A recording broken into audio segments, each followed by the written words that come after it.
இந்த மே மாதம் 28ஆம் தேதி வியாழக்கிழமை இந்த காலையில நீங்க நல்லா இருப்பீங்க, ரொம்ப ரொம்ப நல்லா இருப்பீங்க. கர்த்தருடைய பிள்ளைகளே, தேவன் நல்லவர், கர்த்தர் நல்லவர். இன்னைக்கு பாருங்களேன், கர்த்தர் நல்லவர்னு அதிகமா சொல்லுங்க.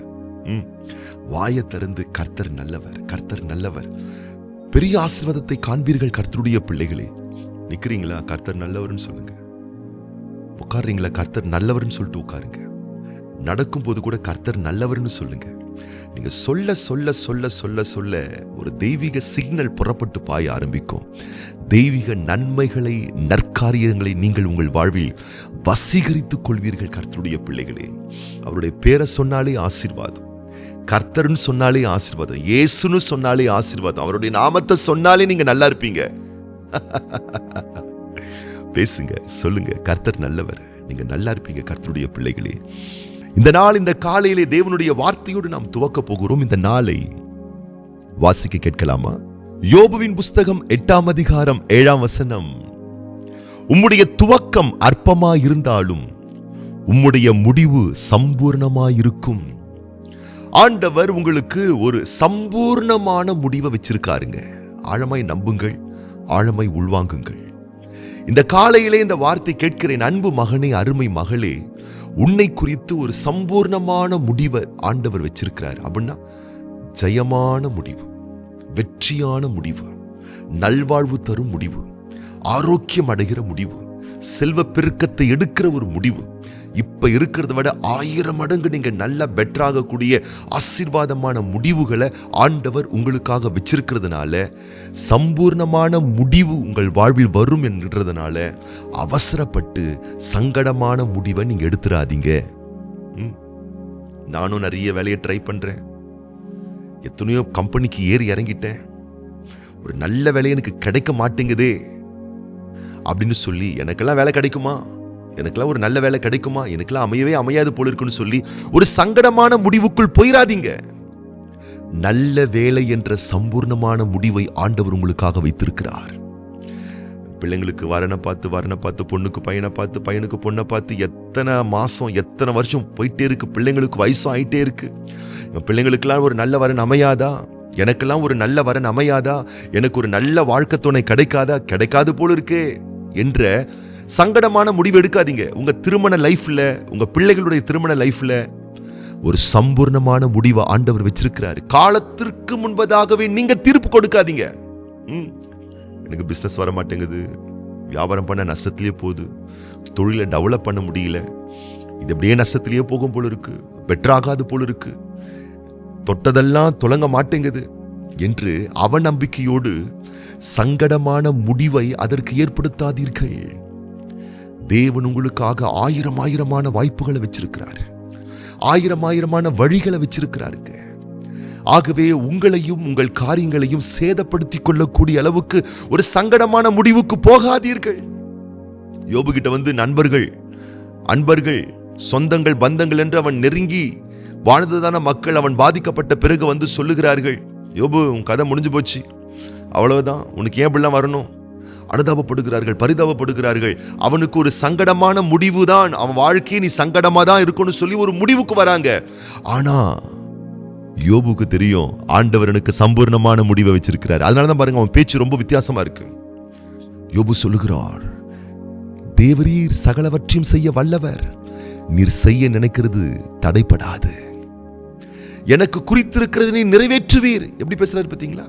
மற்றவங்க என்ன சொல்றாங்க, உனக்கு சங்கடமான முடிவு, இதோட வாழ்க்கை சலிச்சு சரிஞ்சி சாவ நோக்கி போகன்ற மாதிரி அவங்க பேசுறாங்க.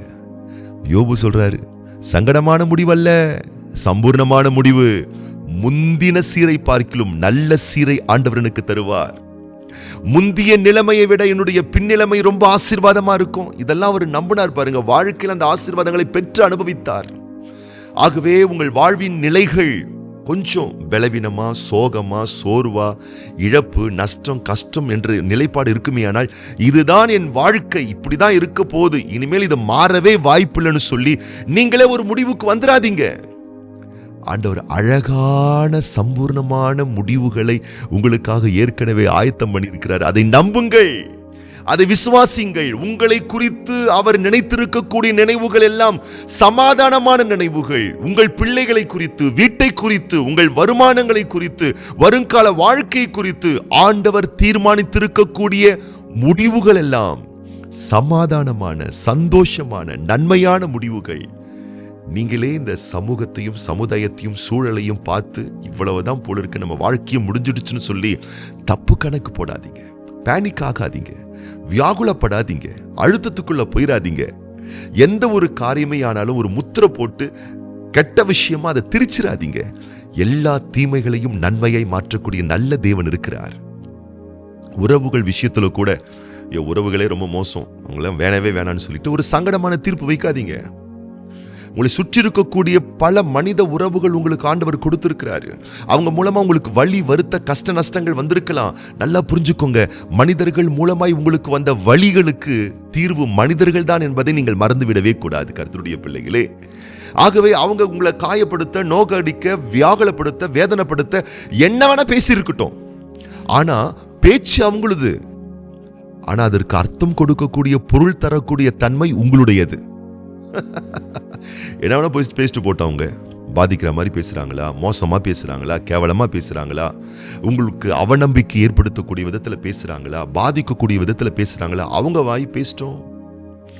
ஆனா நீங்க அதுக்கு ஒரு அர்த்தத்தை கொடுங்க, நீங்க ஒரு பொருளை கொடுங்க.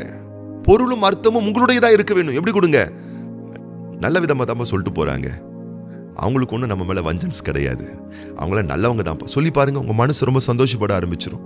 இல்லைன்னா அது ஒரு சங்கடமான முடிவு எடுத்து ஒரு வலிக்குள்ள போயிட்டு, ஒரு வருத்தத்துக்குள்ள போயிட்டு, மனித உறவுகளுக்குள்ள விரிசல்களை ஏற்படுத்தி இன்னும் புண்ணும் ரணம் தான் வாழ்க்கையில் அதிகமாய் மாறும் கர்த்தருடைய பிள்ளைகளே. ஆகவே எல்லாவற்றையும் நல்ல விதமா பாருங்க, நல்ல விதமா எடுத்துக்கோங்க, நல்ல விதமா பேசுங்க, நல்ல விதமாகவே காரியங்களை கையாளுங்கள். அதுக்கப்புறம் என்ன, நீங்க நல்லா இருப்பீங்க,